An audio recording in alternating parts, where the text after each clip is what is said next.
Hello and welcome to another edition of What the Funding blog with the Coalition for Health Funding. I'm the Executive Director and we are in the full swing of appropriations season with the Subcommittee for Labor, Health and Human Services, Education-related agencies in the House marking up last week and a full committee markup scheduled this week. The Coalition for Health Funding issued a statement last week in support of the bill because it really represents the single largest increase for the Department of Health and Human Services that we've seen in a really long time. The bill provides $99 billion for the Department of Health and Human Services. That's almost $9 billion more than current levels. And almost more exciting than the amount of funding is really the way the funding is allocated. For the first time, and as long as I can remember, we see meaningful increases across the entirety of the public health continuum.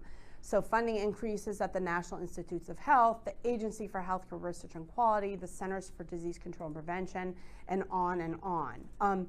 The reason we're able to see these exciting increases is because the House is working at an appropriations level that assumes we're going to have a deal to raise the spending caps at some point this year. It is only because of that assumption that the House Labor HHS Subcommittee is able to provide these exciting increases to various public health agencies and their programs.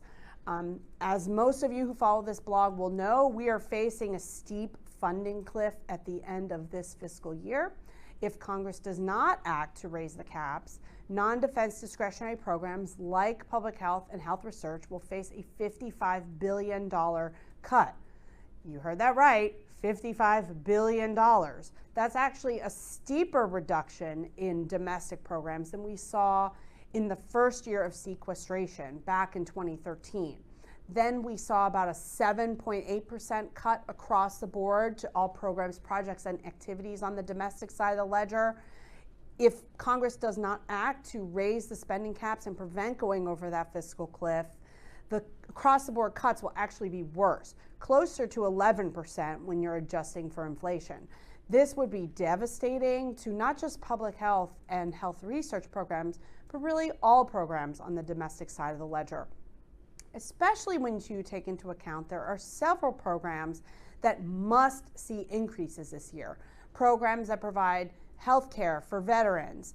We have a decennial census coming up. That requires a substantial increase. So when you take into account programs that must see increases this year in order to continue, the cuts to non-defense programs like public health and health research could actually be worse.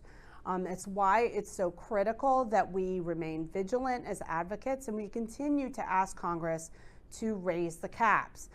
It's also why it's important to continue to educate members of Congress who maybe haven't been around for the last 6 years to see of the various budget deals come together and to help them understand what the impacts can be if we do not raise the caps for domestic spending, and also what we will lose if we do not raise those caps. And I think in that regard, the House Labor HHS bill really shows what's possible when we work together to end austerity and raise the various spending levels.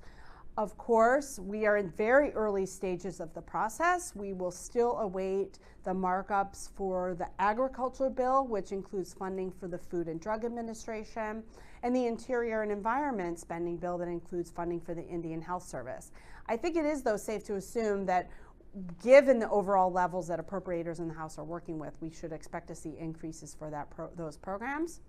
The Senate, of course, is a real wild card in this situation.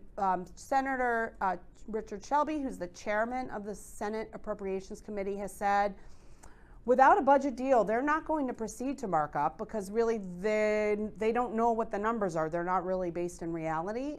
So we understand that the chairman is planning to meet with President Trump this week to discuss the need to raise the caps and to really begin in earnest negotiations on a budget deal. So while the House is proceeding full steam ahead, things really seem to be stalled in the Senate, with really only a couple months left to go before the end of the fiscal year.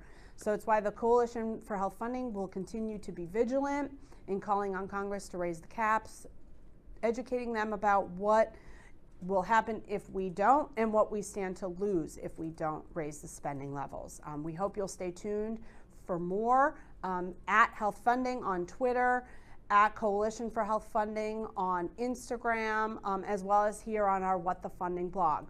We'll be sure to keep you posted as we are learning more. And thanks again for tuning in.